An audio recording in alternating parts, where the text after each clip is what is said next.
Bonjour tout le monde et bienvenue sur la chaîne YouTube de Madame Palais. Mon nom est Jessica et dans cette vidéo, je vais vous parler des étapes clés pour réussir enfin votre rééquilibrage alimentaire. En tout, il y a 10 étapes, mais dans cette vidéo, on parlera que des 5 premières. Les 5 suivantes viendront dans la prochaine vidéo. Je vous invite donc dès maintenant à vous abonner à ma chaîne pour être averti dès qu'elle sera disponible. On commence directement avec le plus important. L'alimentation est le pilier essentiel pour votre santé et votre bien-être. Donc, peu importe si vous cherchez à perdre du poids, à combattre une maladie inflammatoire ou simplement à améliorer votre santé, restez bien attentifs car cette vidéo, elle est faite pour vous. Alors oui, vous le savez, je le sais, changer ses habitudes alimentaires peut être un véritable défi. Ça demande de la motivation, de la connaissance et surtout de la persévérance. Beaucoup de personnes ont envie de changer leur alimentation pour aller mieux, mais elles ne savent pas par où commencer, ni comment s'organiser, se motiver ou encore comment faire en sorte de garder leurs nouvelles habitudes alimentaires sur la durée. Du coup, et je pense que vous comme moi, on a déjà tous expérimenté ça. On cumule les erreurs, la frustration et la privation et on retombe très rapidement dans nos anciens schémas d'alimentation. Ça veut dire on abandonne et c'est dommage. Pour que cela ne vous arrive pas ou ne vous arrive plus, regardez bien cette vidéo jusqu'à la fin. Je vais vous montrer étape par étape comment faire pour que votre prochaine tentative soit enfin la bonne. La première étape vers un rééquilibrage alimentaire réussi est de prendre conscience que vous voulez changer quelque chose. J'insiste sur le « vous voulez ». Tout d'abord, arrêtez de dire « il faudrait » et « je devrais ». Parce que combien de fois vous êtes-vous déjà dit « il faudrait que je mange mieux » ou « je devrais faire un effort » sans pour autant passer à l'action. Le problème de ce type de pensée impersonnelle est qu'elle est en réalité contre-productive car elle ne vous engage à rien et du coup mène souvent à la procrastination. Alors, pour changer ça, vous devez vous concentrer sur votre désir personnel et surtout, vous devez vous engager envers vous-même. Donc, au lieu de dire « il faudrait », vous devez dire « je vais ». Ainsi, vous reconnaîtrez enfin votre pouvoir, votre capacité et surtout, votre responsabilité à apporter des changements concrets dans votre vie. Changer son alimentation, c'est un peu comme arrêter de fumer. C'est une décision personnelle qui ne peut être prise que par vous-même. Après, bien sûr, des milliers de personnes pourraient vous dire ou vous ont peut-être déjà dit que vous devriez changer vos habitudes alimentaires pour perdre votre surpoids ou pour améliorer votre santé. Mais tant que vous n'avez pas pris cette décision pour vous-même, vous n'en ferez rien. Le changement et pour commencer, l'envie de changement ne peut venir que de vous-même. Il ne peut pas être imposé par une autre personne, ni par des normes sociales ou par des attentes extérieures. Donc, si vous voulez vraiment changer votre alimentation, si vous voulez vraiment aller mieux, alors vous devez être prêt à vous engager dans un processus de changement et à mettre en place des habitudes alimentaires positives. Vous devez bien comprendre dès le départ que vous êtes le seul maître à bord et que c'est vous seul, qui avez le pouvoir de transformer votre vie pour le mieux. Vous allez me dire que tout ça est bien bon, mais comment fait-on pour avoir ce déclic ? C'est assez simple. Vous devez trouver votre motivation. Et, je me répète, votre motivation. Pas celle de votre conjoint, pas celle de votre mère et pas celle de votre poisson rouge. Mettez-vous dans le calme et notez toutes les choses qui vous dérangent actuellement et qui pourraient être résolues ou améliorées grâce à un rééquilibrage alimentaire. Pourquoi voulez-vous changer votre alimentation ? Est-ce que vous êtes insatisfait de votre régime actuel, de votre apparence ou de votre santé ? Pour réussir à adopter une alimentation plus saine, il est crucial de trouver votre motivation interne. Vous devez donc savoir pourquoi vous voulez changer vos habitudes alimentaires et surtout quels avantages vous espérez en retirer. En identifiant ces raisons, vous pouvez créer une motivation durable. Votre motivation, elle peut peut-être être liée à la perte de poids ou à l'amélioration de votre santé, à l'élimination d'une maladie inflammatoire, à l'augmentation de votre niveau d'énergie ou même à des raisons sociales et familiales, comme par exemple vouloir être modèle pour vos enfants, ou encore participer à des activités en groupe sans être gêné par votre corps ou votre santé. En comprenant pourquoi vous voulez changer et ce que vous espérez y gagner, vous pourrez maintenir votre motivation à long terme et rester sur la bonne voie, même dans les périodes un peu plus difficiles. Parce que oui, il y aura des périodes plus difficiles quand on change son alimentation, c'est normal, c'est toujours comme ça. J'insiste un peu sur ce premier point, mais ce n'est qu'en trouvant votre motivation interne que vous serez assez engagé et du coup capable de réussir. La motivation est vraiment la clé de tout changement de comportement durable. Et cette première étape est probablement la plus importante de toutes. Et aussi, s'il vous plaît, oubliez les dates butoirs du genre j'arrête de manger du sucre lundi prochain.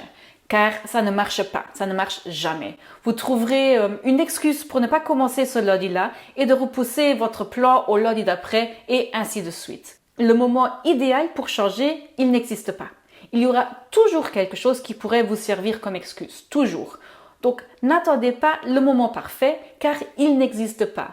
Ce qui veut aussi dire que le moment parfait, c'est maintenant. Alors je vous invite à trouver votre motivation et à vous dire à voix haute « Je vais changer dès aujourd'hui ». Pour résumer cette première étape, prenez conscience que vous voulez changer quelque chose, transformez le « il faudrait » en « je vais », ne changez pas pour quelqu'un d'autre que vous-même et trouvez votre motivation.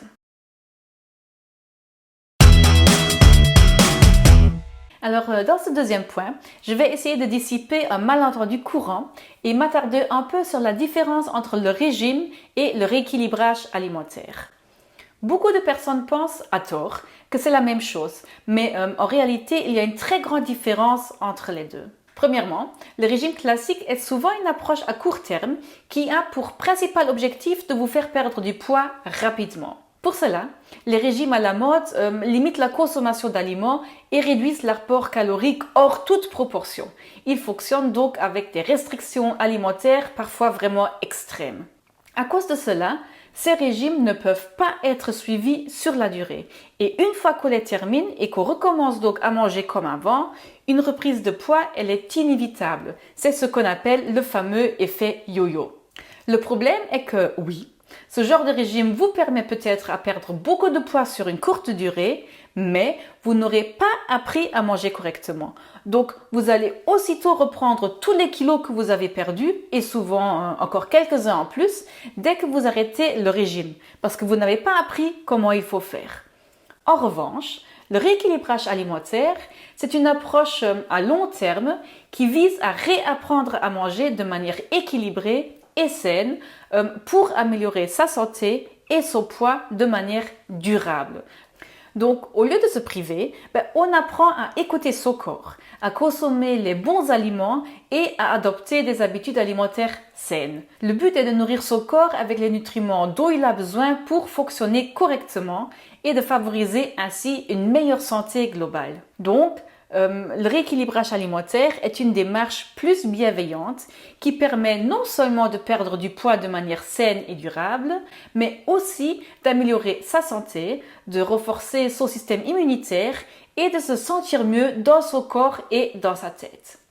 Du coup, vous n'allez peut-être pas perdre 15 kilos en 2 semaines, les résultats viendront plus doucement, mais ils seront plus gratifiants et surtout, ils se font dans le respect de votre corps, de votre santé et ils seront durables. Outre l'approche strictement alimentaire, l'approche psychologique du rééquilibrage alimentaire est également très différente de celle du régime drastique. Les régimes sont souvent synonymes de stress et d'anxiété parce qu'ils imposent des règles strictes et des résultats difficiles à maintenir sur le long terme. Et il n'est pas rare d'abandonner en cours de route. Et cela a un impact considérable sur le moral. L'échec à atteindre ou à maintenir des objectifs fixés entraîne souvent une baisse de l'estime de soi et aussi un sentiment de culpabilité ou même de honte. On se sent démoralisé, démotivé et parfois même déprimé. Et toutes ces émotions négatives ont un impact négatif sur votre santé et votre comportement alimentaire. C'est donc en fait un cercle vicieux. En revanche, avec le rééquilibrage alimentaire, on se concentre sur une approche plus douce et bienveillante et on cherche à mieux comprendre son corps et ses besoins. Vu que vous êtes unique, votre corps est unique et il a des besoins nutritionnels spécifiques. Vous devez prendre en compte vos besoins individuels et développer une relation plus saine avec la nourriture. Ce qui est le cas avec le rééquilibrage alimentaire. Donc, comme vous pouvez le constater, le rééquilibrage alimentaire est une bien meilleure option que le régime parce que il vous permet de perdre du poids de manière durable, à améliorer votre santé, à combattre les maladies et tout ça en réapprenant à manger. Également, contrairement aux régimes qui, eux, peuvent avoir des effets néfastes sur la santé, le rééquilibrage alimentaire, lui, favorise une bonne santé physique et mentale et vous permettra de mettre toutes les chances de réussite de votre côté. Petit PS, oui, je parle dans toutes mes vidéos et partout sur mon blog du régime paléo. Il y a donc le mot régime dans le nom, je sais. Mais je le dis souvent et je tiens à le répéter dans cette vidéo encore une fois, ce n'est pas un régime à court terme comme on pourrait le croire. Le régime paléo, également connu sous le nom de régime du chasseur-cueilleur, est en réalité une approche nutritionnelle basée sur les habitudes alimentaires de nos ancêtres du paléolithique. Contrairement à un régime à court terme, le régime paléo encourage justement un mode de vie sain et durable en privilégiant une alimentation de qualité sur la durée. Donc, en adoptant cette approche paléo, vous visez à favoriser une meilleure santé, à réduire les risques de maladies chroniques et à maintenir un poids santé sur le long terme. Donc, même si le régime paléo a le mot régime dans le nom, il ne doit pas être perçu comme un simple régime à court terme, mais plutôt comme une philosophie alimentaire qui encourage un mode de vie sain et durable. Alors, pour résumer cette deuxième étape, comprenez bien la différence entre régime et rééquilibrage alimentaire. Optez pour une approche douce qui respecte votre corps et votre santé pour obtenir des résultats durables. Alors, si vous voulez changer votre alimentation, il est essentiel d'explorer les raisons pour lesquelles actuellement vous ne mangez pas comme vous le souhaiteriez. Pour cela, il faut comprendre la différence entre les facteurs externes et internes. Il existe de nombreux facteurs externes qui peuvent influencer votre façon de manger, tels que le stress, le manque de temps, les horaires chargés, les habitudes alimentaires familiales, les croyances culturelles ou encore les problèmes de santé. Il faut bien sûr être conscient de ces facteurs externes car ils sont importants, mais on peut facilement les identifier et trouver des solutions et des habitudes pour les éliminer. En revanche, les facteurs internes, donc nos émotions, sont souvent beaucoup plus difficiles à cerner. Il faut savoir que les émotions jouent un rôle majeur dans notre comportement alimentaire. Parfois, nous mangeons pour faire face à des émotions négatives, comme l'anxiété, le stress ou la tristesse, ou alors au contraire pour célébrer des événements heureux, comme les anniversaires ou les mariages. Ce phénomène est aussi appelé l'alimentation émotionnelle et peut vraiment affecter notre relation avec la nourriture de manière significative. Plusieurs études ont d'ailleurs montré que les émotions ont un impact important sur notre comportement alimentaire. Par exemple, une étude réalisée en 2007 a révélé que les personnes ayant des niveaux élevés de stress étaient plus susceptibles de consommer des aliments riches en calories et riches en matières grasses.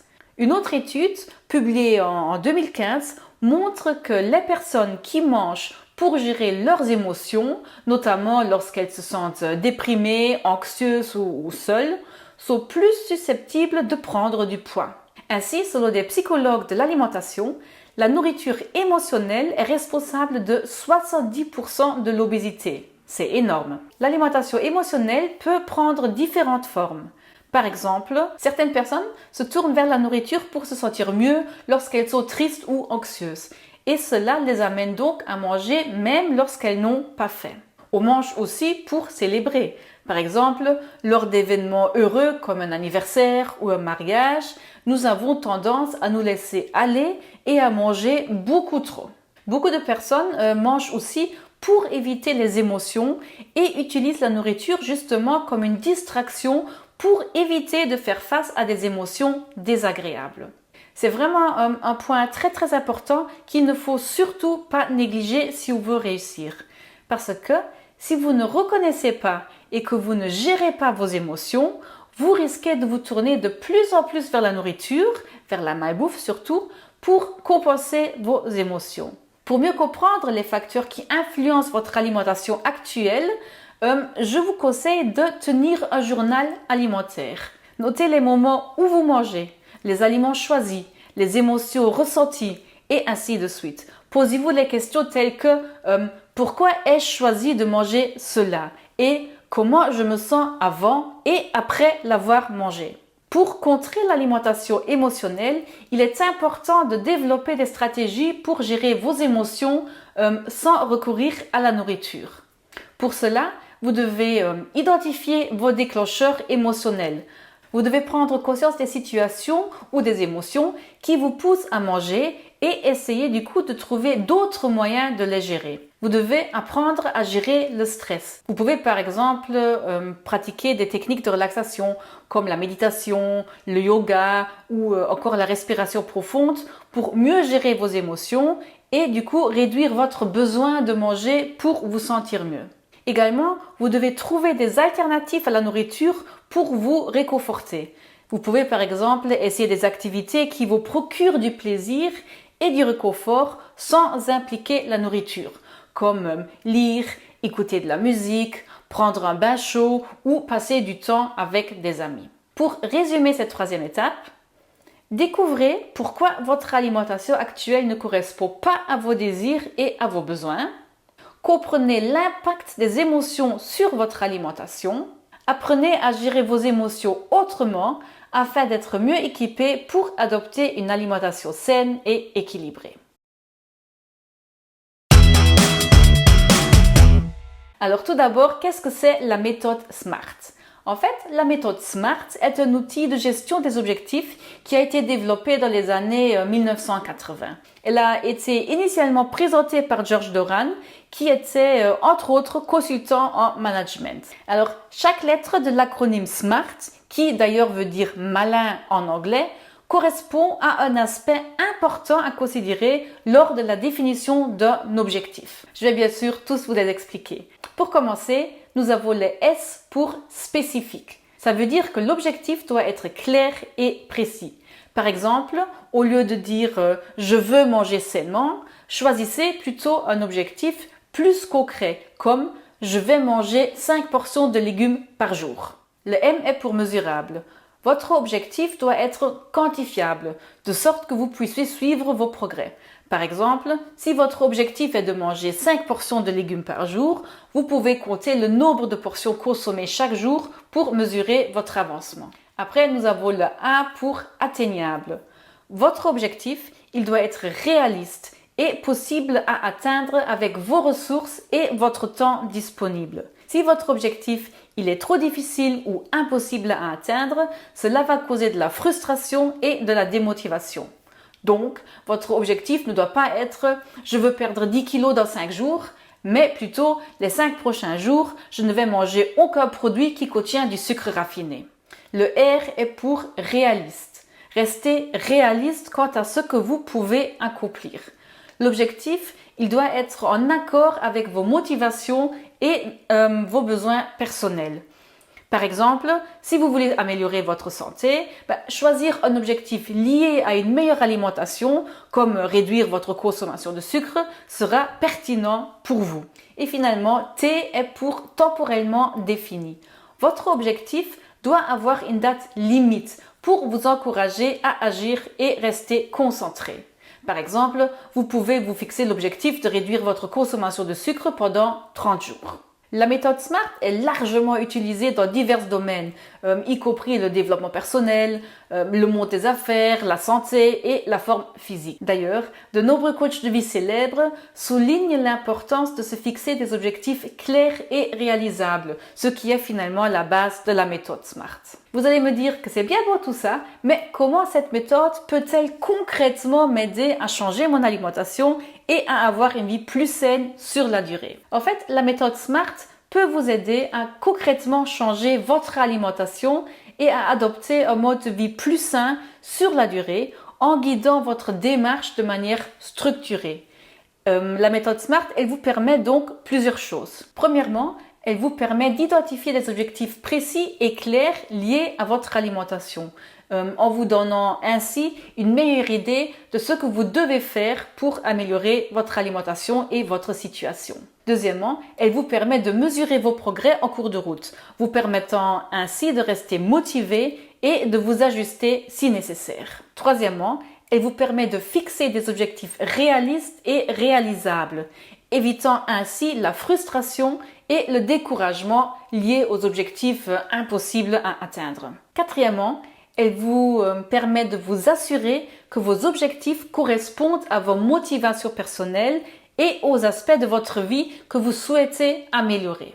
Et pour finir, cinquièmement, elle vous permet d'établir une échéance pour chaque objectif, vous incitant à rester concentré et à travailler régulièrement pour atteindre justement vos objectifs. Si vous appliquez ces principes lors de la définition de vos objectifs de rééquilibrage alimentaire, alors vous êtes plus susceptible de réussir et de maintenir les changements sur le long terme.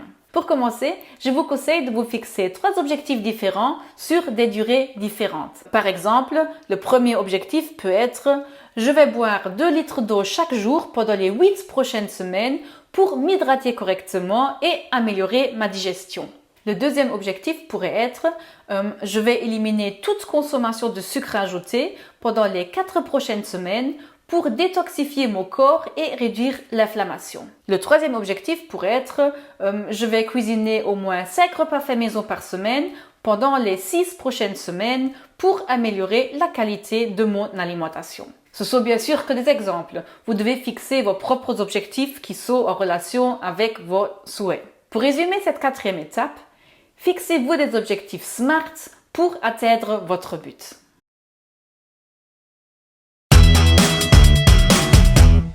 Alors, il est bien beau de vouloir manger sainement, mais il faut tout d'abord savoir ce que c'est manger sainement et donc ce que c'est une alimentation saine. Pour ça, il est important de connaître les bases de la nutrition et de choisir des aliments adaptés à ses besoins.